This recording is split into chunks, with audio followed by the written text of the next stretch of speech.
In this video, I'll detail how to turn music haptics on and off on iPhone on iOS 18. So the new iOS 18 comes with a new feature called music haptics. So this allows you to feel the haptic of any music whenever you're playing it on your iPhone, and this is a cool feature that makes the new iOS 18 something you want to try. So here I'm going to show you how you can easily enable or disable the music haptics on your iPhone. So you need to be running on iOS 18.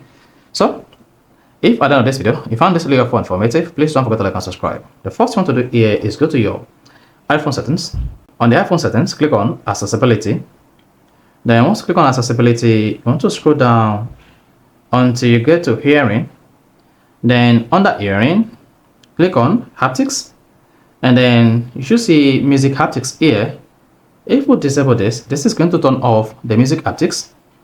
If we enable this, this is going to turn on the music haptics. So this button toggle on and toggle off music haptics on iPhone on iOS 18. So that's how you can easily disable or enable music haptics on your iPhone running on iOS 18.